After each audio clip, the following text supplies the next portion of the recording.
Durante la primera etapa de su existencia, la Tierra estuvo sometida a tantos impactos de meteoritos que parece imposible que sobreviviera cualquier tipo de vida en el planeta. En el programa de hoy descubriremos cómo evolucionó la vida en la Tierra y las posibilidades que tiene la ciencia de descubrir vida similar en otros planetas de nuestro universo. La astrobiología es la ciencia que estudia el origen, la evolución y el futuro de la vida en el universo. El único ejemplo de vida que tenemos hasta el momento es el del planeta Tierra. Entonces tenemos que entender cómo se origina la vida en la Tierra y cuáles fueron las condiciones que permitieron la evolución de la vida. Lo que hacemos entonces es, por un lado, tratar de determinar no solo cómo se origina la vida, sino además cuáles son los planetas más adecuados para que se origine la vida. A partir de esas condiciones, entonces nosotros podemos elegir otros sitios para la búsqueda de vida, tanto en el sistema solar como fuera del sistema solar, es decir, en planetas alrededor de otras estrellas. La búsqueda de vida incluye desde buscar bacterias hasta buscar lo que llamamos civilizaciones extraterrestres, que también es una parte, que son los proyectos SETI, que también es una parte de la astrobiología. Además de eso, incluye entender la vida en la Tierra, entender cómo se forman los planetas, cómo se forman los sistemas planetarios en general, si nuestro sistema planetario es extraño o es común con respecto a otros. Entonces, la astrobiología lo que hace es tomar de todas las ciencias de la astronomía, de la física, de la química, de la biología, incluso matemáticas, ciencias sociales, para poder comprender todos estos aspectos y enfocarlos a entender la vida en el universo. La astrobiología representa un esfuerzo multidisciplinario por parte de investigadores de distintas áreas para intentar responder preguntas sobre la vida en el universo, basándose en el conocimiento de distintos campos científicos. Es una disciplina científica que intenta abarcar todas las perspectivas posibles, donde la mayor parte del estudio se basa en simulaciones y predicciones de las leyes fundamentales de la física y bioquímica o el conocimiento actual de la biología. Lo que sabemos del origen de la vida en la Tierra es que originalmente nosotros teníamos una atmósfera de dióxido de carbono y nitrógeno, había una serie de fuentes de energía, por ejemplo, los relámpagos, las erupciones volcánicas, había impactos constantes, que esos también generaban cambios químicos en la atmósfera. Entonces, conocemos a grandes rasgos cuáles eran las condiciones geológicas de la Tierra en el momento en que la vida se originó. Los detalles acerca de cómo se organiza la materia, en principio sabemos cómo del dióxido de carbono, del hidrógeno, del metano podemos hacer compuestos que son importantes para el origen de la vida, son los primeros bloques, digamos, para los seres vivos. Entonces, a partir de estos bloques, que son los que conforman a todos los seres vivos tenemos algo en común, que es el código genético, el ADN. Entonces, este ácido desoxirribonucleico lo que nos indica es que todos tenemos un origen común. Entonces, sabemos cómo se hicieron las membranas de las células, sabemos cómo se hicieron muchos de los compuestos que forman las enzimas, cuáles son los compuestos que forman al ADN y cómo se hicieron. Entonces, todos estos, digamos, pequeños pedazos del rompecabezas ya los tenemos listos. Ahorita estamos en el salto de cómo pasamos de todos esos compuestos a las primeras células. Estamos investigando cosas de ese estilo, pero en principio entendemos ya que a partir de la materia inorgánica, es decir, compuestos como el dióxido de carbono y el hidrógeno, podemos formar materia orgánica, es decir, compuestos de carbono complejos que permiten el origen de la vida hace 3.500 millones de años. Diferentes instituciones científicas y educativas en todo el mundo se dedican a la búsqueda de otros planetas. Hoy en día, se conocen más de 1.800 exoplanetas. Sin embargo, ninguno de ellos es como la Tierra. Cuando se degradó a Plutón como no planeta, sino planeta enano, en aquel entonces pues, se le degradó en parte porque tiene una órbita extraña que es el resultado de su masa pequeña y que por lo tanto su órbita puede ser modificada por impactos. Pues resulta que en la teoría actual de este material que emiten en infrarrojo, dice que este material proviene de impactos de planetesimales, justamente cosas como Plutón. que en el impacto, aparte de modificar la órbita de un planeta, llenan de un polvillo de silicatos y de partículas de carbono el sistema interplanetario. Y esto, por su temperatura, emite preferiblemente en infrarrojo y en milímetros. Es lo que detectamos con el gran telescopio milimétrico, entre otras cosas. Es material muy frío, con temperaturas del orden de menos 220 grados centígrados, por ejemplo. Y uno de los objetivos fundamentales de esos estudios es poder o ser capaces de poner en contexto nuestro sistema solar, en un contexto evolutivo, con respecto a otros sistemas, para confirmar si lo que entendemos de nuestro sistema solar es justamente la realidad y cómo se compara con los demás sistemas estelares. La parte de lo que hacemos los astrobiólogos es mucho más amplia porque incluye cuestiones de ciencia básica en el sentido de que no necesariamente requiere la exploración del espacio, pero todo lo que hacemos va dirigido a entender la vida fuera de la Tierra. Entonces, en ese sentido está relacionada con el espacio, pero abarca muchísimo más, o sea, desde explorar cómo viven las bacterias en el fondo marino, en volcanes submarinos, hasta entender cómo evolucionó geológicamente Marte, ¿no? Porque hoy en día tiene una atmósfera muy pequeñita y antes pues sabemos que tenía agua líquida. Entonces, todo esto lo abarca la astrobiología, mientras que la física espacial está más dedicada a la exploración del espacio con fines directamente humanos. La interacción con el entorno y el intercambio de energía que un ser vivo realiza con el medio determina su evolución. Cuando los científicos hablamos de planetas como la Tierra, de que estamos buscando como planetas como la Tierra, en principio no estamos hablando de lugares con cielos azules y pastos verdes, ¿no? Que es lo primero que se imaginan las personas cuando salen en los medios así, encontramos un planeta como la Tierra. En realidad no tenemos la capacidad todavía de determinar si un planeta puede ser así. Lo que podemos observar en este momento es el radio del planeta, o sea, el tamaño, o la masa del planeta. Cuando los científicos decimos que encontramos un planeta como la Tierra, estamos hablando de un planeta que tiene una masa similar a la Tierra, puede ser un poco más grande, un poco más chica, pero alrededor del tamaño de la Tierra o del radio de la Tierra. Entonces, eso es nuestro concepto de un planeta como la Tierra. En ese sentido, podría ser un planeta como Venus. Venus y la Tierra en masa y en tamaño son muy similares. Entonces, también podríamos decir, encontramos un planeta como Venus, pero por supuesto que eso no le emocionaría tanto a la gente.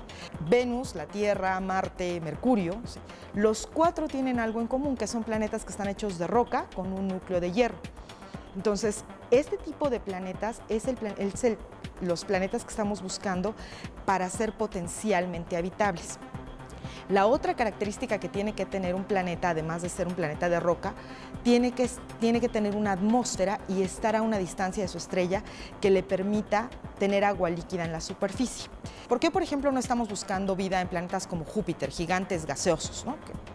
Les llamamos gaseosos, en realidad hacia el interior tienen otra composición, o sea, tienen un estado que no es el gaseoso, pero sus capas externas son gaseosas. Tenemos muchos de esos planetas detectados. La razón por la que esos no nos interesan para la búsqueda de la vida es porque ahí la materia no se puede organizar. Hay vientos constantes, la energía del planeta no permite que la materia se organice y genere vida. Sea lo que sea que pensemos que es la vida, finalmente es materia que tiene que organizarse y para eso tienen que darse ciertas condiciones. Entonces estamos buscando este otro tipo de planetas donde hay superficies, donde hay líquidos y esa combinación de una superficie sólida y un medio acuoso o líquido, que podría no ser necesariamente el agua, pero finalmente un medio líquido, es lo que permitiría que la materia se organice para después generar organismos vivos, que no sabríamos cómo serían, probablemente basados en carbono. La razón por la que buscamos vida basada en el carbono es porque sabemos que en los lugares donde se forman planetas hay carbono y elegimos el agua porque el agua líquida pues va muy bien con la química del carbono y además porque el agua también es abundante en los lugares donde se forman los planetas. Entonces tenemos razones astronómicas, basadas en evidencia astronómica, para pensar en la vida basada en el agua líquida y en el carbono. No estoy hablando de seres con ojos, orejas, ¿no? O cabezones o no estoy hablando de eso, estoy hablando de una química muy amplia que es la química del carbono. Entonces, una vez que nosotros combinamos esos dos elementos que esperamos puedan estar en los planetas, porque pues están en los lugares donde se forman los planetas, ahora el agua tiene que estar líquida.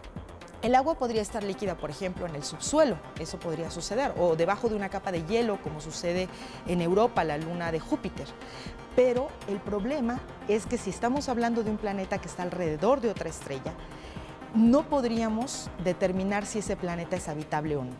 El agua la requerimos en la superficie para que si se origina la vida domine la superficie y pueda cambiar el planeta de tal manera que nosotros podamos detectar ese cambio. Misiones específicamente diseñadas para la búsqueda de vida en otros planetas son, por ejemplo, las del programa Viking, Curiosity o las sondas Beagle 2, todas dirigidas a Marte. Soy fundador de un campo emergente en México y en el mundo, que es la astrobiología, que se dedica a estudiar el origen, evolución y destino de la vida en el universo. Bueno, esta misión intenta buscar si Marte fue, es o podría ser habitable para la vida o para los humanos. Actualmente estamos estudiando una región en el Ecuador marciano donde encontramos evidencia de que hubo agua líquida. Estamos estudiando las condiciones para que los humanos en un futuro puedan llegar en visitas cortas o eventualmente haciendo una colonia de humanos. Y si no encontramos vida, se nos presenta la posibilidad de colonizar Marte en un futuro y bueno, va a ser factible llevar vida terrícola y humanos para hacer un segundo hogar. Eso no quiere decir que estemos acabando con nuestro mundo, porque es el mejor hogar que tenemos, pero es un reto que tienen los humanos de siempre buscar nuevos nichos donde pudiera establecerse. Y la Luna va a ser un sitio y posteriormente Marte. Y yo pienso que sin duda uno de los descubrimientos que podríamos tener en el espacio más importante es encontrar otro origen de la vida. Sabemos cómo la vida pudo surgir en la Tierra, pero nos falta un segundo ejemplo de origen de la vida y creo que eso lo podemos encontrar en Marte, por eso nuestra vista está en ese planeta. La Tierra se formó hace 4.500 millones de años y se piensa que entonces el Sol producía un 30% menos calor que en la actualidad. La Tierra tenía una atmósfera de dióxido de carbono y nitrógeno. Hace más o menos unos 2.000 millones de años, la Tierra empieza a ser contaminada por oxígeno. Quienes hicieron esto fueron las cianobacterias, las bacterias que utilizaban la luz del sol, dióxido de carbono, agua, y a partir de eso hacían su comida, pero botaban oxígeno. El oxígeno es su desecho. Ese desecho empezó a contaminar la Tierra de una manera tan grave que muchas especies desaparecieron. Los biólogos le llaman el holocausto de oxígeno. ¿Por qué el holocausto de oxígeno? Bueno, porque resulta que pues, el oxígeno oxida la materia orgánica y cuando uno está hecho de materia orgánica, lo último que quiere es algo que lo destruya. Pero la vida aprendió a utilizar el oxígeno, las reacciones del oxígeno, para construir organismos más grandes. Hasta ese momento, todos los organismos eran unicelulares. Los organismos pluricelulares nacen porque justamente de esas reacciones con el oxígeno se puede obtener energía y esa energía permite sostener la maquinaria enorme que implican los seres pluricelulares. Entonces, estamos hablando de que unas bacterias comienzan a contaminar un planeta que tenía dióxido de carbono y nitrógeno. Nosotros no estamos haciendo nada nuevo. Ellas contaminaron este planeta con oxígeno, que en ese entonces no le servía a nadie y que de hecho le hizo daño a muchísimas especies, y cambiaron la atmósfera de la Tierra de no tener oxígeno a tener 21% de oxígeno. De hecho, hay épocas en la Tierra que ha tenido hasta 30% de oxígeno. Si nosotros estuviéramos en otro planeta lejos, alrededor de otra estrella, y pudiéramos observar la atmósfera de la Tierra, podríamos ver ese oxígeno. Podríamos decir, esta atmósfera tiene oxígeno. ¿De dónde viene ese oxígeno? ¿Los volcanes? ¿Reacciones químicas en la atmósfera? No hay otra forma de obtener 21% de oxígeno. Es la vida. Entonces, lo que vemos es que la vida microscópica puede cambiar un planeta a nivel global. Ese es el tipo de cambios que nosotros estamos buscando en otros planetas.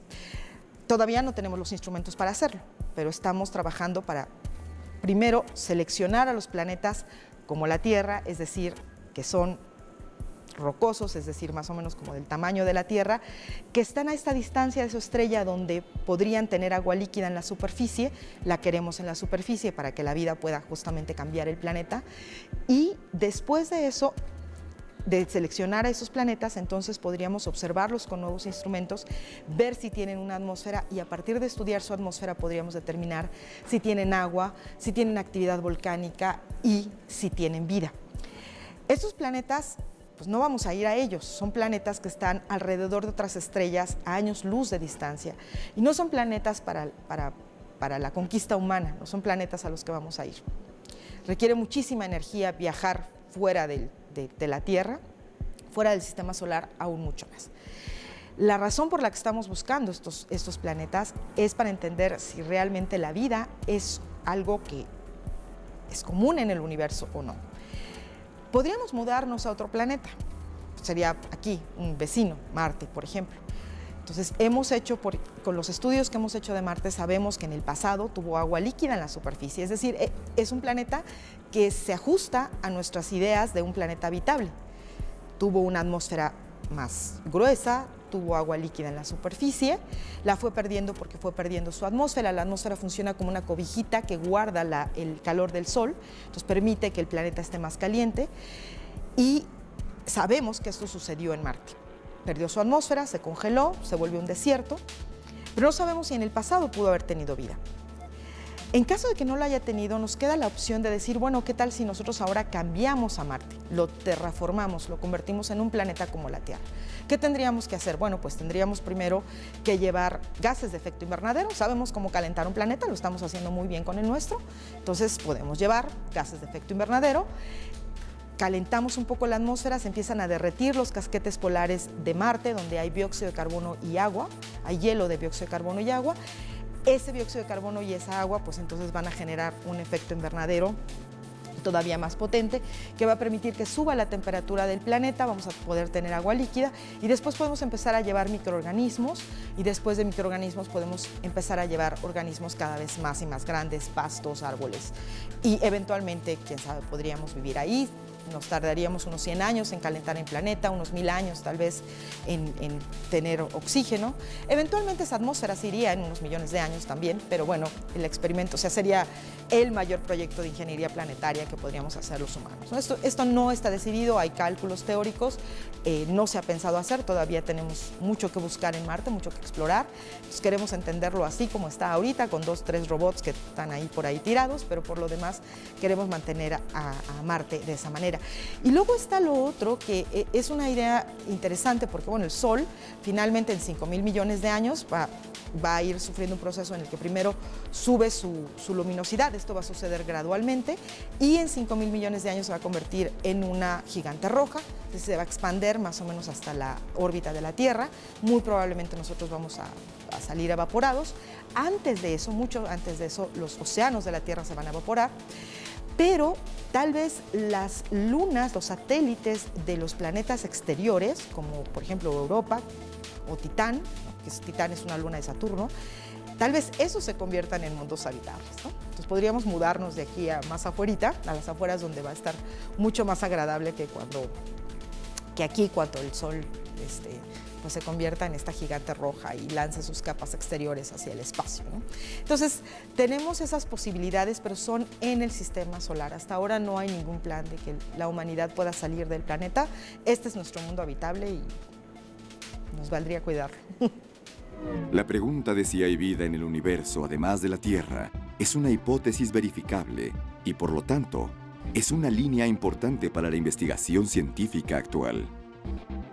Cuando yo llegué al Instituto de Astronomía, me encontré con un montón de gente que habíamos sido todos llamados a la astronomía por una persona, Carl Sagan. Entonces nos llamábamos los hijos de Sagan. Este programa de Cosmos, ¿no?, nos abrió a muchos las puertas de la astronomía. Y a mí me gustaba la biología y la astronomía, y cuando conocí a Carl Sagan yo no sabía qué hacer, ¿no? O sea, yo no sabía si estudiar biología o astronomía, pero cuando me encuentro con Cosmos, con el programa de Carl Sagan, me doy cuenta que hay una forma de unirlas que es justamente la astrobiología, ¿no? Entender cómo la vida puede originarse en otros lugares del universo, cómo evoluciona, cómo encontrarla. En ese entonces se le llamaba exobiología, que fue como la llamaba Carl Sagan. Después se cambió el nombre a astrobiología porque exobiología implica como fuera de la Tierra, entonces ya no incluye a la Tierra, que es fundamental para el estudio de la vida en el universo. Entonces, lo que nosotros estamos tratando de hacer, ¿no? Pues básicamente el padre de todo esto fue Carl Sagan. No hubo otros pioneros, Frank Drake, por ejemplo, que fue el primero que trató de escuchar señales de civilizaciones extraterrestres en estrellas cercanas al Sol. Y hay, bueno, toda una generación de científicos que pues, han fundamentado la astrobiología, pero el hecho de que Carl Sagan creara este programa pues, nos dio a toda una generación una base de inspiración, no solo para estudiar astrobiología, sino también para estudiar ciencia en general, astronomía en particular, algunos, ¿no? Galaxias, estrellas, etc. Entonces, pues Carl Sagan fue alguien muy importante para nuestra generación. El gran astrónomo y poeta del universo, Carl Sagan, decía que el cosmos es todo lo que es, todo lo que fue y todo lo que alguna vez será. Y el estudio del universo no es más que un viaje para autodescubrirnos. Carl Sagan fue un astrónomo, astrofísico, cosmólogo, escritor y divulgador científico estadounidense. Autor de más de una veintena de libros, fue también pionero de la exobiología, promotor de la búsqueda de inteligencia extraterrestre a través del proyecto SETI e impulsó el envío de mensajes a bordo de sondas espaciales destinados a informar a posibles civilizaciones extraterrestres acerca de la cultura humana. Mediante sus observaciones de la atmósfera de Venus, fue de los primeros científicos en estudiar el efecto invernadero a escala planetaria.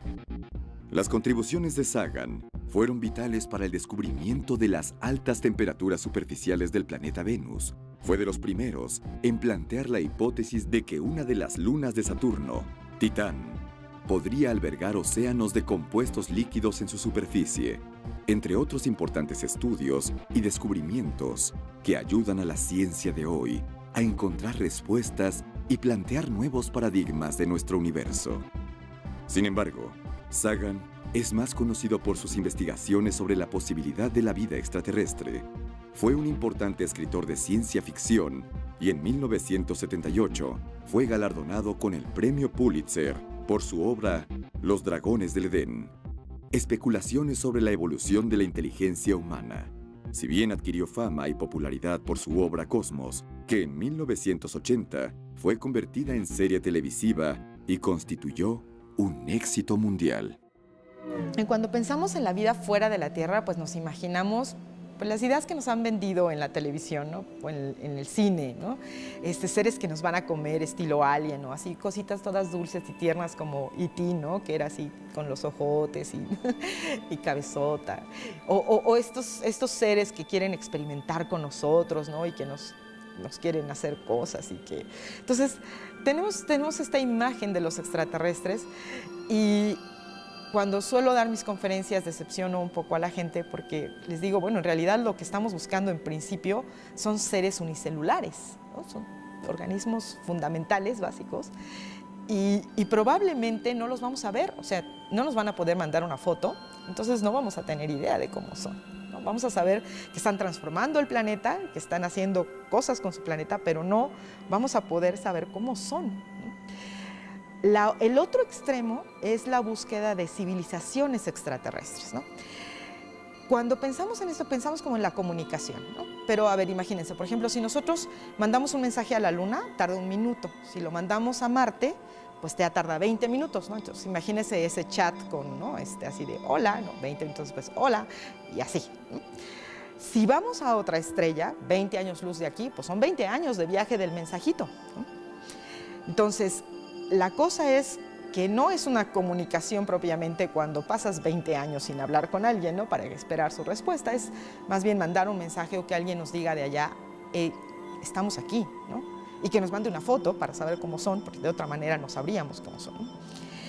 En realidad ahí las posibilidades están abiertas, no tenemos idea de lo que vamos a encontrar. Estamos pensando en vida basada en el carbono, pero no tenemos idea de qué forma va a tomar esa vida. no la tenemos. Y en realidad tampoco queremos limitarnos, ¿no? O sea, no es algo que queramos decir, bueno, sí es que tienen que ser, tal vez tengan que tener los ojos enfrente, ¿no? Y ya hay que pensar que tienen ojos, ¿no? Bueno, podrían tener otras formas de sentir su ambiente y responder a él, ¿no? Que no necesariamente sean ojos. Entonces, hay una gama de posibilidades que probablemente no se nos han ocurrido, pero no vamos a saber cómo son en realidad hasta que literalmente nos manden una foto. Cuanto más complejas sean las moléculas que se encuentran en el universo, más posible es que se haya dado el salto hacia la vida. La búsqueda de otra vida fuera de la Tierra ha centrado el interés durante mucho tiempo. El interés por lo desconocido y quizás el miedo que ha dado envergadura a historias sobre seres extraterrestres 1000 veces contadas y crecidas.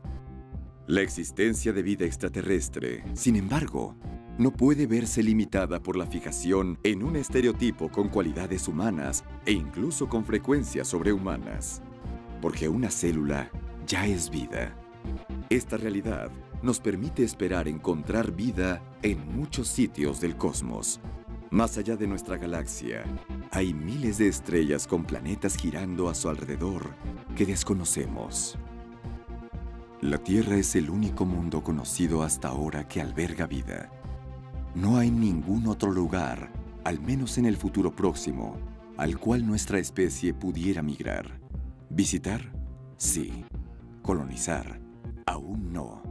Nos guste o no, en este momento, la Tierra es donde tenemos que quedarnos. Carl Sagan.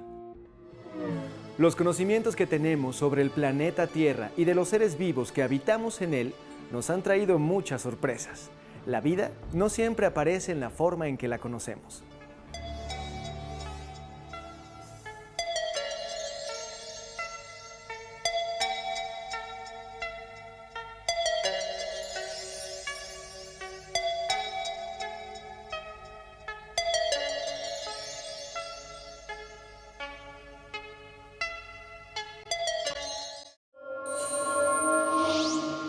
Planetas alrededor de otras estrellas. La búsqueda de vida incluye desde buscar bacterias hasta buscar lo que llamamos civilizaciones extraterrestres, que también es una parte, que son los proyectos SETI, que también es una parte de la astrobiología. Además de eso, incluye entender la vida en la Tierra, entender cómo se forman los planetas, cómo se forman los sistemas planetarios en general, si nuestro sistema planetario es extraño o es común con respecto a otros. Entonces, la astrobiología lo que hace es tomar de todas las ciencias de la astronomía, de la física, de la química, de la biología, incluso matemáticas, ciencias sociales, para poder comprender todos estos aspectos y enfocarlos a entender la vida en el universo.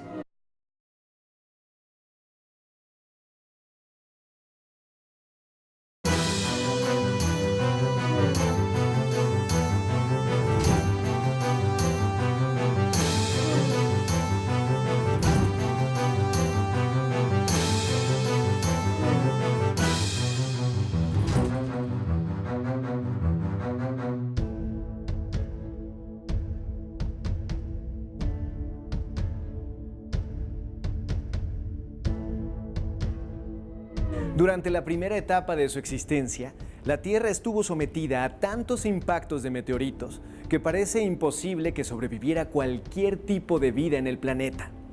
En el programa de hoy descubriremos impactos constantes, que esos también generaban cambios químicos en la atmósfera. Entonces, conocemos a grandes rasgos cuáles eran las condiciones geológicas de la Tierra en el momento en que la vida se originó.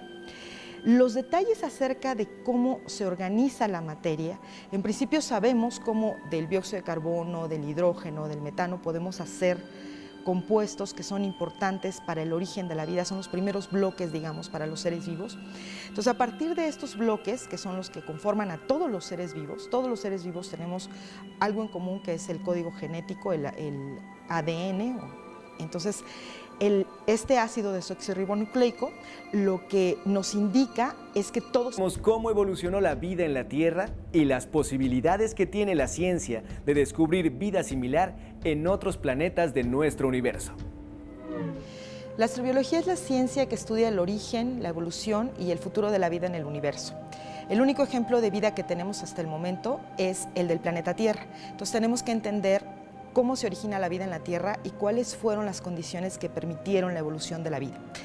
Lo que hacemos entonces es, por un lado, tratar de determinar no solo cómo se origina la vida, sino además cuáles son los planetas más adecuados para que se origine la vida.